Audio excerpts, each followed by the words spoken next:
All right, folks, we also do have Todd Atwater here, and we wanted to give him the floor. Todd's running for Attorney General. He also has served Lexington County in the House. We hate to lose him in the House, but we want to give Todd the floor, and Todd, the floor is yours.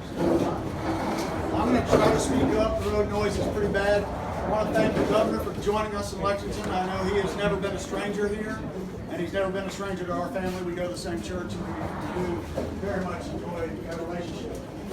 I'm Todd Atwater. I'm running for Attorney General.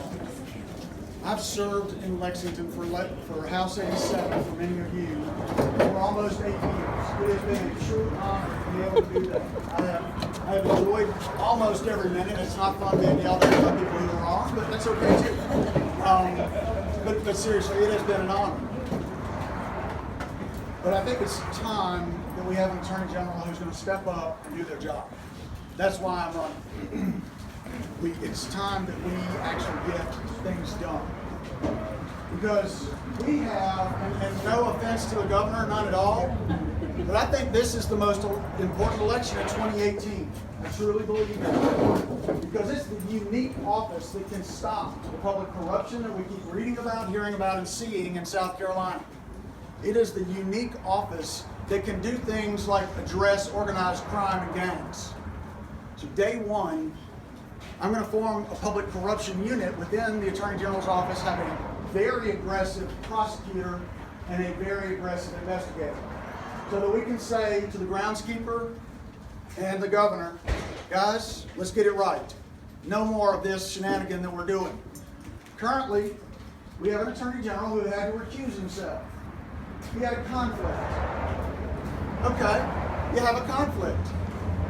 One conflict is a conflict. 7 conflicts is more than that. 7 conflicts is a pattern.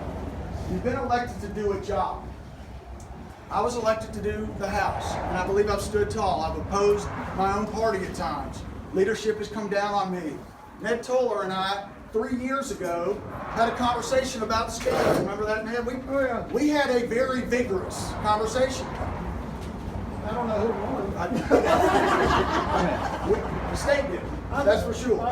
But it was about the nuclear power. And so 2 years ago, I had a chairman who I had voted against. I asked him and I cajoled him to get a hearing on scandal. So the question was asked about PSC. PSC and the ORS, the Office of Regulatory Staff, came and testified. And I asked directly during that hearing, is 8 rate increases at the time, Ned and I were talking, it was 7 and 7 years, it was 8 and 8 years.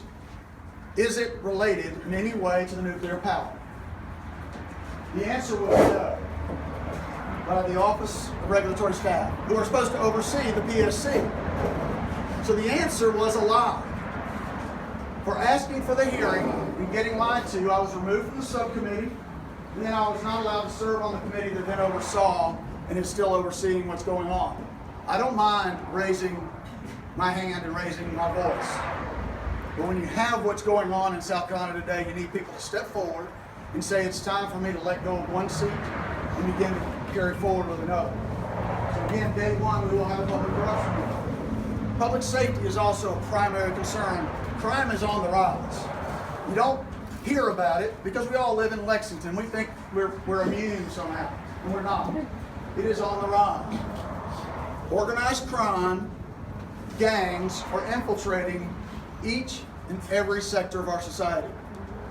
I asked a lieutenant from Richland County one afternoon, how many gangs are in Richland County? Anybody guess that hadn't already heard me say that? 59 known gangs in Richland County alone. And if you're thinking the Bloods and the Crips and the M13s aren't here, you're mistaken. They are here.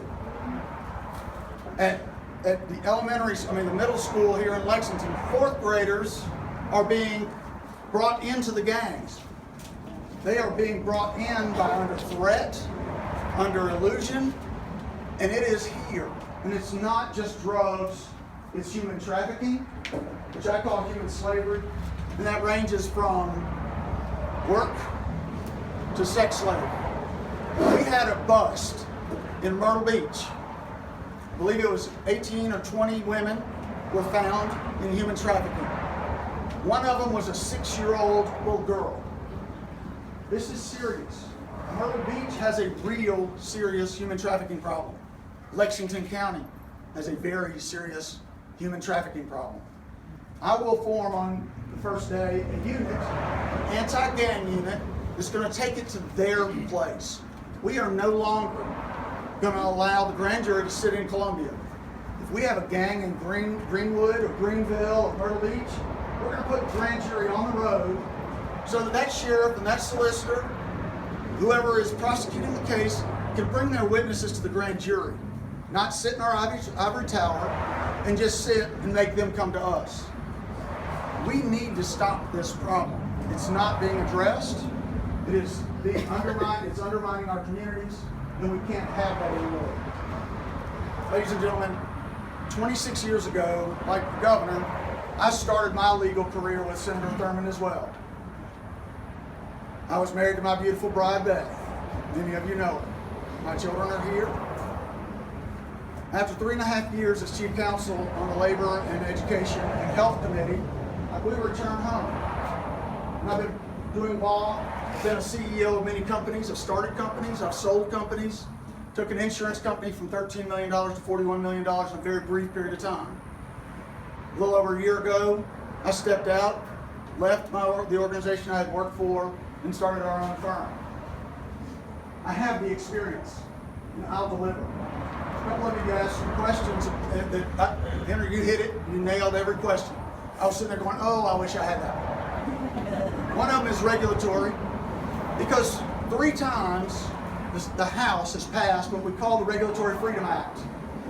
I introduced it 5 years ago and have passed it. We passed it the week before last in the House. The Senate has not chosen to do so. I'm not blaming them. Maybe they have questions, but I've been available.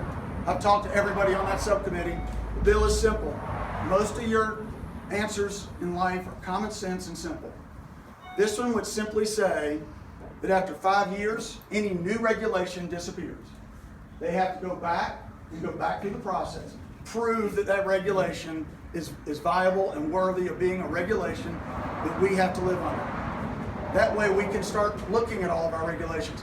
And also, it has a look-back provision so that any old regulation still gets reviewed every 5 years. We're not going to wipe the slate clean on the old, because we still have to deal with them. But that's called delivering. That's what I do. I bring the experience and the delivery. What I won't do is I won't talk about the problem. I'll actually do something about it. I believe in what Elvis said, and that is we need a little less conversation, we need a little bit more action. So I'm asking you to join me. I'm asking you to support me. Let's step forward and let's bring back and restore the faith in our government. And as your Attorney General, that is my place to you. We will do that. I thank you so much for staying. Governor, great job. Thank you so much for everything you do in the service.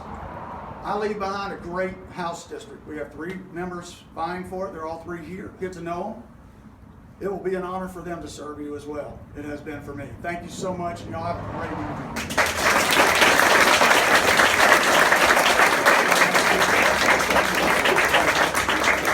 We're going to be conscious of time. Todd will take a few questions. If you got a few questions for Todd. Wow. Nailed it. If y'all have any follow-up questions, please let me know. Thank you so much.